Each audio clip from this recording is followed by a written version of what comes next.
बहन ने दिलाया बहू का हक पार्ट 2। पिछले भाग में हमने देखा कि कैसे मधु के ससुराल वाले दहेज ना मिलने के कारण उस पर बहुत अत्याचार करते हैं और बेचारी खूब सहती।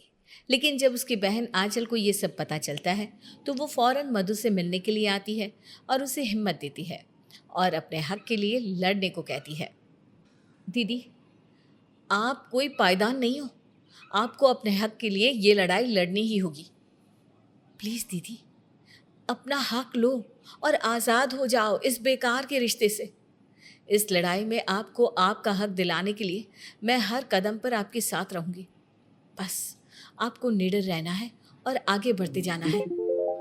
आंचल की बातें सुनकर मधु को एकदम से हिम्मत मिलती है और वो आंचल को कस के गले लगा लेती है और फिर अपने आंसुओं को पोंछते हुए वो कहती है, बस बहुत हो गया, अब बारी है दूसरों को रुलाने की और अपने हक के लिए लड़ने की। यस, यही चाहिए था मुझे, मेरी दीदी, मेरी मधु दीदी। दीदी, आप बिल्कुल टेंशन मत लीजिए, मैं इस घर के किसी कोने में सीसीटीवी कैमरा अटैच कर देती हूँ। अगर किसी ने आपको कुछ किया ना तो मैं तुरंत पुलिस लेकर आ जाऊँगी।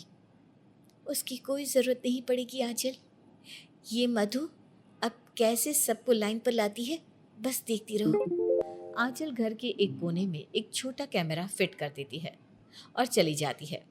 मधु बिना डरे अपने ससुराल वालों का सामना करने के लिए तैयार हो गई थी। जैसे ही वो चारों फंक्शन से घर पर आते हैं तब, आए करमचली, मेरे घुटनों में बड़ा दर्द हो रहा है, चल जल्दी से तेल की शीशी उठा और मेरे घुटनों की मालिश करने आ जा। और हाँ, मेरे लिए कड़क अदरक वाली चाय भी बना देना, और अगर चाय फीकी बनाई ना तो गरम कोयले के चटके मिलेंगे, समझ गई ना? मेरे रूम को साफ कर देना और मेरी कॉफ़ी भी रख देना। और मेरे रूम में अपनी मनहूस शक्ल लेकर आज रात को मत आ जाना। उस रूम में तुम सिर्फ एक नौकरानी की तरह आ सकती हो, उसके सिवा तुम्हें कोई एंट्री नहीं है, समझी? मम्मी के साथ साथ मेरी भी पैरों की मालिश कर देना। चारों के इतना बोलने पर भी मधु कुछ भी रिएक्ट नहीं करती और ऐसे ही मौन खड़ी रहती है। अरे हम चारों क्या उस मेज से बात कर रहे हैं? हम तुझसे बात कर रहे हैं, बोल ना कुछ। मुंह में दही जमा लिया है क्या? मुझे तलाक चाहिए, छुटकारा चाहिए आप चारों से, हमेशा हमेशा के लिए। घुटन हो रही है अब मुझे इस पिंजरे जैसे ससुराल में। मुझे मेरा हिस्सा दे दो और पूरे हक से देना, और मुझे तलाक दे दो। मधु का ये रूप देखकर चारों के चेहरे का रंग उड़ जाता है और वो एकदम से चौंक जाते हैं। तेरी इतनी हिम्मत, तू हम सबसे इस तरह से बात करेगी? और क्या तलाक, क्या हिस्सा है? तुझे इन चार दीवारियों में ही कैद होकर रहना है। और खबरदार अगर आइंदा से डिवोर्स की बात की तो मैं तुझे कोई डिवोर्स नहीं देने वाला। बोलूंगी, एक बार नहीं 100 बार बोलूंगी, 1000 बार बोलूंगी, मुझे डिवोर्स चाहिए हर हाल में। आंचल डिवोर्स के पेपर्स बनवाने वाली है, पेपर्स बन जाए और लॉयर मिल जाए तब डिवोर्स तो होकर ही रहेगा। तो अपने आप को क्या समझती है, हाँ? तुझे कोई तलाक नहीं मिलेगा और ना ही हिस्सा। तू तो बस इस घर की नौकरानी ही बनी रहेगी और हम चारों की सेवा करेगी। वो तो वक्त ही बताएगा कामिनी जी, आपके सपूत से तो मैं तलाक लेकर ही रहूंगी। देखते हैं हम भी। तुझे ना फूटी कौड़ी नहीं मिलेगी और ना ही डिवोर्स। तो यहीं पे घुट घुट के मरेगी और ऐसे तिल तिल कर जीना लिखा है तेरे किस्मत में। इसलिए किसी की बातों में मत आ, अपनी उड़ान के सपने मत देख, बहुत बुरी तरह गिरेगी नीचे। मधु अपने कमरे में चली जाती है और एसी ऑन करती है और पूरे एटीट्यूड के साथ बेड पर लेटकर टीवी देखती है। सब उसे कई काम बताते हैं लेकिन मधु किसी का भी काम नहीं करती, ढीठ बन जाती है। चारों के चारों भूखे रहते हैं। ये सिलसिला 2 दिन तक चलता रहता है और फिर मधु के इस व्यवहार से परेशान होकर, मैं तो परेशान हो गई हूँ इस मधु के नखरों से। हाँ मम्मी, एक बात नहीं सुन रही है किसी की भी। रुको आप सब, मैं उसे अभी सबक सिखाता हूँ। गौतम मधु का हाथ कस के पकड़ता है और उसे घसीटते हुए हॉल एरिया में ले आता है और मारने लग जाता है। आंचल अपने घर में लैपटॉप पर यह देखती है क्योंकि उसने सीसीटीवी कैमरा जो कनेक्ट किया था।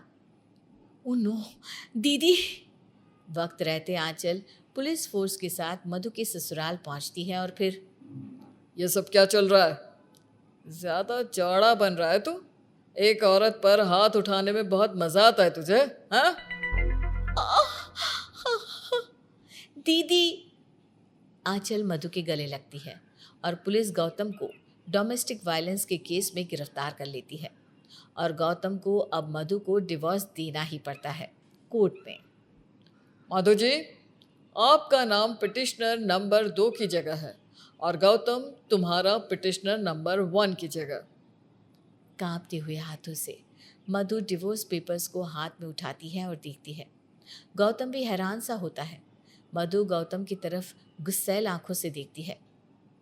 कोई सेटलमेंट या मेंटेनेंस या स्त्री धन चाहिए मधु जी आपको? मुझे बस अपने हक का हिस्सा चाहिए, बाकी कोई स्त्री धन वगैरह नहीं चाहिए। दोनों भी डिवोर्स पेपर्स पर साइन करते हैं और फिर डिवोर्स ग्रांटेड।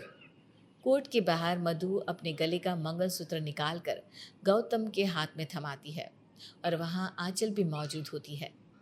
ये रख लो, ये मंगलसूत्र अब मुझे नहीं चाहिए। गले में फांसी के फंदे समान था ये मेरे लिए। आज अभी इसी पल से मैं तुम्हारे बंधन से आज़ाद हो गई हूँ और अपने जीवन में आगे बढ़ रही हूँ।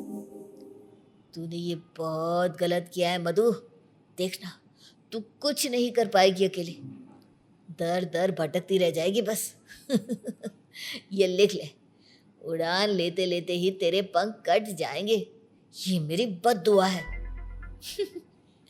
तुझ जैसे कि क्या दुआ लगेगी और क्या बद्दुआ लगेगी। अरे तू खुद ही एक बद्दुआ है, बद्दुआ का प्रतीक है। तू मेरा दिल तोड़ सकता है, मेरा भरोसा तोड़ सकता है, लेकिन मेरी हिम्मत, उसे तोड़ने की तेरी औकात ही नहीं है। समझ गया ना तू? और फिर मधु अपने मायके जाती है जहाँ उसकी माँ मंजरी और पिता आलोकनाथ आरती की थाली लिए खड़े होते हैं। मंजरी मधु की आरती उतारती है और फिर मधु अपने माता पिता के गले लगती है। मुझे तुझ पर बहुत गर्व महसूस हो रहा है बेटा। तूने जो किया बहुत सही किया।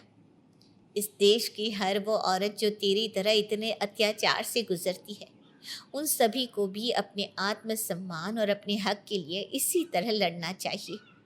आ बेटा, तेरा पसंदीदा शाही टुकड़ा बनाया है, वो भी त्रिकोण ही। तेरे पापा के हाथ की डिश को रेटिंग देना आज तू। जी पापा। मधु अब अपने परिवार वालों के साथ खुशी से रहने लगती है और वो अपने करियर पर भी फोकस करने लगती है। उसे एक बड़ी टूरिज्म कंपनी में जॉब लग जाती है और वो अपने जीवन में खूब आगे बढ़ती है।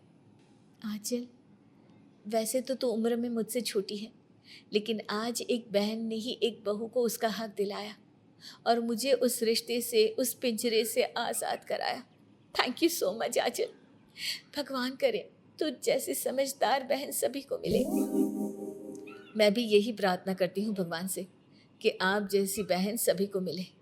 लेकिन उसके साथ साथ मेरी एक और प्रार्थना है, और वो ये है कि हमारे देश की हर एक औरत जिसे दहेज जैसी प्रथा के लिए सताया जाए, उस पर अत्याचार किए जाए, जो घरेलू हिंसा का शिकार बनती है, उत्पीड़न और एसिड अटैक, भावनात्मक और मानसिक शोषण का शिकार बनती है, उन सभी औरतों को अपने हक के लिए लड़ना चाहिए और अपने लिए आवाज़ उठानी चाहिए।